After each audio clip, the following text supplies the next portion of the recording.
Hello everyone. তো এখন ready হয়ে বসে আছি। আগের ব্লগেই বলেছিলাম যে আমরা বেরোবো, কোথাও একটা ট্রাভেল করব।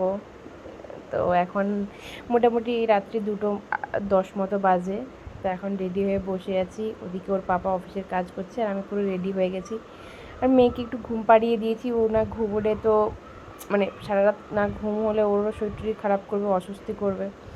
সেই জন্য মেয়েকে ঘুম পাড়িয়ে দিয়েছি আর আমরা আর ঘুমোলাম না, কারণ 3টের সময় আমাদের ক্যাব চলে আসবে। তো সেই জন্য আমরা আর ঘুমোইনি। এখন আমরা রেডি হয়ে বসে আছি আর 1 ঘন্টা মতো পরেই গাড়ি চলে আসবে। তো যাই হোক, ক্যাব চলে এসছে। এখন বাজে ওই 3:10 মতো। আমরা লাগেজও তুলে দিয়েছি আর গাড়িতে ওঠার পরেই ভীষণ ঘুম পেয়ে গেছে প্রচুর পরিমাণে।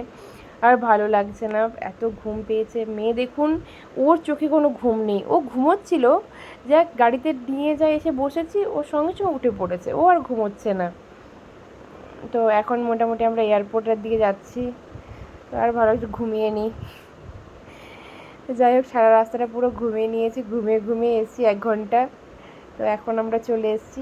এইটা হচ্ছে আমাদের ব্যাঙ্গালোর এয়ারপোর্ট। কত সুন্দর দেখুন, ভীষণ ভালো, এত সুন্দর ব্যাঙ্গালোর এয়ারপোর্ট। টার্মিনাল 1ও সুন্দর, টার্মিনাল 2 তো অসাধারণ। তো যাই হোক, এখন আমরা চেক ইন করবো। তো আমরা কোথায় যাচ্ছি সেটা একটু পরে জানাচ্ছি। তো এখন আমরা যাচ্ছি চেক ইনের জন্য। তো চেক ইন করে এখন হাতে প্রচুর টাইম রয়েছে, আমাদের ফ্লাইট রয়েছে 6:10-এ। তো আমরা এখন অলমোস্ট 4টে বাজে এখন চলে এসেছি। তো এবার লাগেজ ড্রপ করব। বাট এখানে আসার পর একটু প্রবলেম হয়ে গেছিলো। প্রবলেম বলতে হঠাৎ করে দেখলাম ফ্লাইট মানে ডিলে আছে 30 মিনিটস মতো। তো তারপর আবার ফ্লাইট দিলে আবার এখানে লাগেজ ড্রপের ওখানে প্রচুর টাইম ওয়েট করতে হয়েছে। সবথেকে মেন ব্যাপার হচ্ছে স্পাইস জেটের সার্ভিস ভীষণ খারাপ। যদি কেউ মানে স্পাইস জেটে ট্রাভেল করতে চাইছেন বা মানে ট্রাভেল করবেন ভাবছেন, প্লিজ করবেন না। স্পাইস জেটের সার্ভিস ভীষণ খারাপ। মানে আমাদের আগেও এরকম এক্সপিরিয়েন্স ছিল, বাট আমরা ভুলে গেছিলাম যে।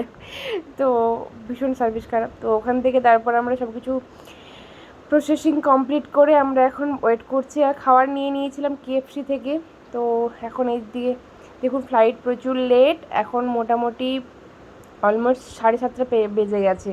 আর এই জাস্ট আমাদের ফ্লাইট এসছে, এই যে আমাদের ফ্লাইট এখন রেডি করছে। জাস্ট ঢোকার মানে ঢুকেছে, ল্যান্ড হয়েছে, এরপর ফ্লাইট রেডি করছে। তো দেখতে থাকুন পরবর্তী ব্লগ।